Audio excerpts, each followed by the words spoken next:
This is the book of Second Ezra, chapter 9 and verse 24. He answered me then and said, Measure thou the time diligently in itself. And when thou seest part of the signs past which I have told thee before, then shalt thou well understand that it is the very same time wherein the highest will begin to visit the world which he made. Barak thy Yahweh, Barak thy Yahweh, Barak thy Yahweh, Barak thy Yahweh, Barak thy Yahweh, Barak thy Yahweh, Kah Lord Yahweh, Bahashem Yahweh, Bahashem Rakakodash. Double honors to the apostles and the elders of Great Millstone. Rule well and grace and to us younger brothers in the truth. And peace and blessing to the hopeful elect. Lord, when this edifying lesson, we're going to get straight into it. Another edition of Message Out of Time Digital. All right, all of you stargazers and astronomy fans, take some notes here because in exactly 1 week, there is a rarity. Yep, and all you stargazers, stand up and say this bitch America for what's coming for it. Stand up and say the EU for what's coming for us. Stand up and save humanity for what the Lord finna bring to this wicked society.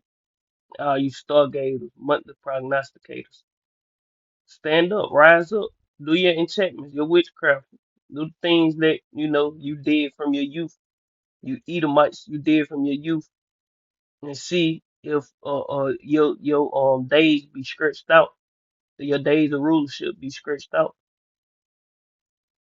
In our night sky, you're going to see. Yeah, this is really cool. It's an uncommon planetary alignment. It happens on March 28th. We are in a very strong, even severe geomagnetic storm. That doesn't mean we have any impacts here locally. This is more of a celestial event. The reason why it was so vivid last night is because this was the strongest geomagnetic storm we've seen in about 6 years. He captured a sight you'd never likely see, the northern lights behind cacti. I could see the individual pillars pulsating above the horizon, moving back and forth behind the saguaros, and I just thought this is so wild. Wild and rare. Bill Murtaugh with the NOAA Space Weather Prediction Center says we had a severe level 4 geomagnetic storm after an eruption on the sun that came toward Earth. What is that concern? Well, since we have a spectrum of about 5 different levels, this storm is at a magnitude of 4. So one of the strongest that you can really ever see, and that's why we're seeing it about as far south as the northern side of the entire. And they say those solar flares, and if I ain't mistaken, I think the flares make the northern lights. They keep talking about how solar flares can crash the grid. Or they can lie and say a solar flare did it and they crashed the motherfucker, man. But we watching all it. We hoping something come to pass soon, something very terrible for this current society, man. 'Cause we want the Lord to come back and destroy this place. We want Esau to, move with his plans. Why? So the Lord, I mean, because ultimately it's fulfilling prophecy. And the Lord gonna come back and take this man out of power. So we hope a solar flare come and knock the power grid out. We hope Esau blame it on the solar flare if he turned it off, or EMP or anything, man.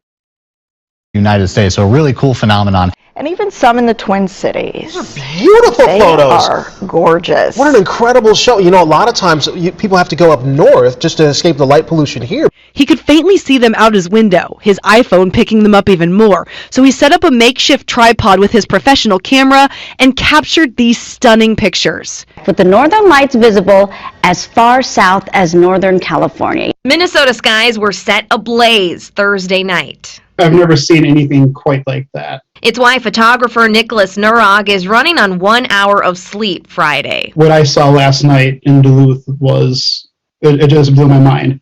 An asteroid large enough to destroy a city is set to scoot past Earth and the Moon later on today.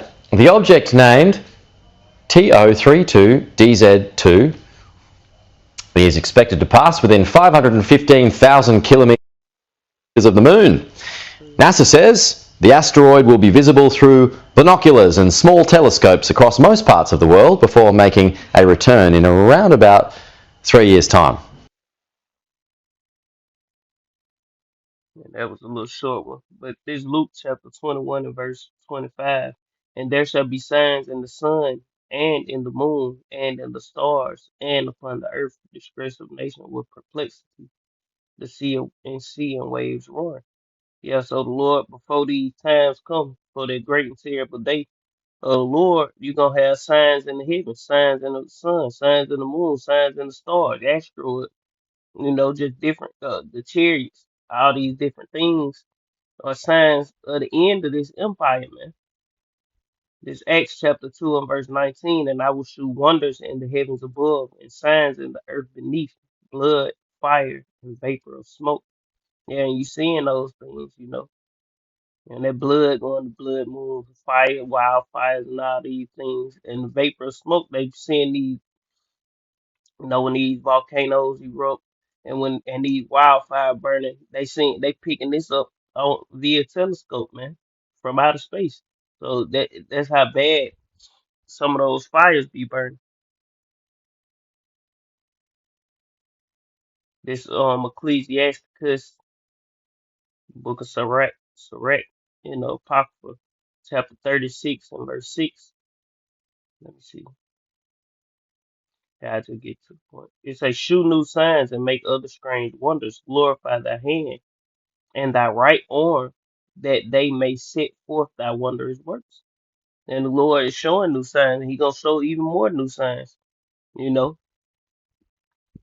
the Lord gonna show more signs. He gonna take the control from Esau, man, and show out. And ain't nobody gonna be able to explain what's happening, but the prophets, man. But that's pretty much the point, Lord. When this was a quick edifying message out of time diligently, I want to end it giving all honor and glory to Yahweh by Hashem, Yahweh Shai by Hashem, Rakah Kodash, and double honors once again to the apostles and the elders of Great Millstone, Rule Web, and great example to his younger brothers in the truth. Peace and blessings to the hopeful elect. Shalom. Kwam Yashala. Shalom.